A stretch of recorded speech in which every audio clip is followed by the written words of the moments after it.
Bien, en este segundo capítulo veremos algunas características relevantes de Git.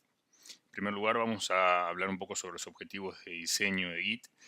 Vale destacar que Git fue creado por Linus Torvald, el creador del kernel de Linux, y justamente lo creó para trabajar en el desarrollo del kernel de Linux, que hasta ese momento se venía haciendo con una herramienta propietaria y bueno, a partir de ciertos cambios en la relación del proveedor de esa herramienta propietaria, esta persona decidió crear su propio controlador de versiones al no estar conforme con las funcionalidades que ofrecían los sistemas de control de versiones existentes en ese momento.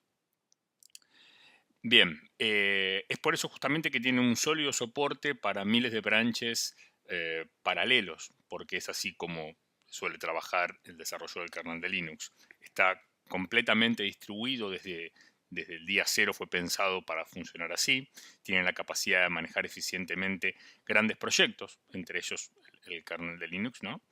Y algunas de las cosas que se buscaron asegurar era asegurar la integridad de los archivos que están almacenados en Git. O sea, por la forma en que trabaja Git, si algún archivo se llega a corromper, nos vamos a enterar, ¿sí? O sea, el sistema nos asegura la integridad de esas cosas. Otras cosas importantes que estuvieron en cuenta en el diseño fueron la velocidad y que el diseño fuera simple, digamos.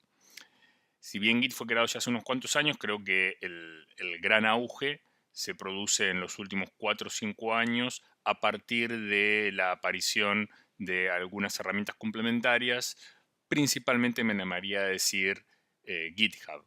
Pero tenemos que tener bien presente que Git no es GitHub.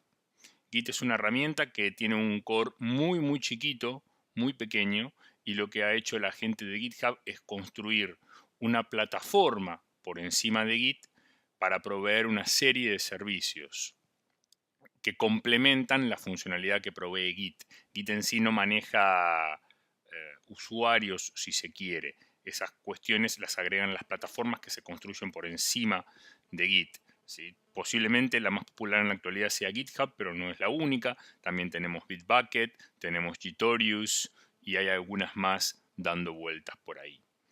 Obviamente, no es menor el hecho de que Git sea open source. Uno puede encontrar las fuentes e incluso puede hacer contribuciones.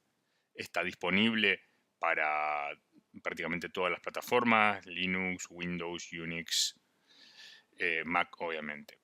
¿Sí?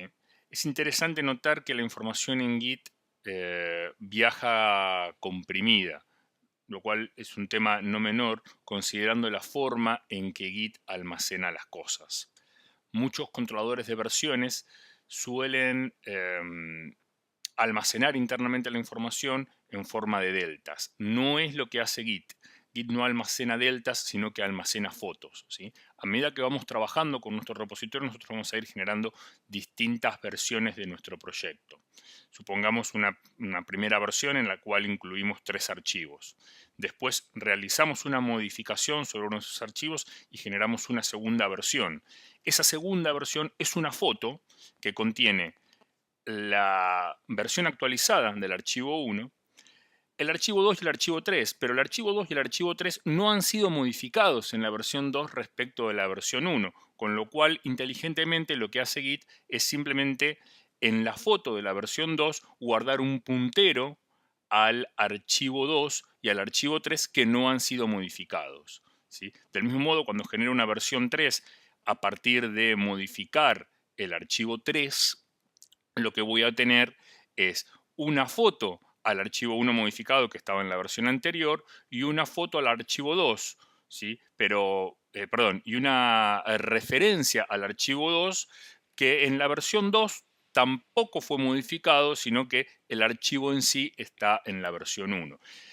Esta forma de almacenar la información permite que moverse de una versión a otra sea realmente barato, en el sentido de que no hay que andar reconstruyendo los archivos a partir de sumar deltas, sino que cuando me paro en una versión voy y ya tengo el archivo completo, ya sea porque tengo el contenido ahí o tengo un puntero para obtenerlo directamente.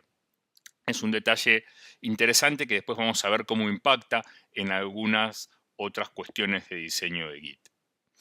Les dejo un ejercicio como para investigar y familiarizarse un poquito más con Git. Esto no es necesario que lo hagan, pero les puede resultar interesante, son curiosidades, ¿sí? Así que aquí lo tienen. Es todo en este segundo capítulo.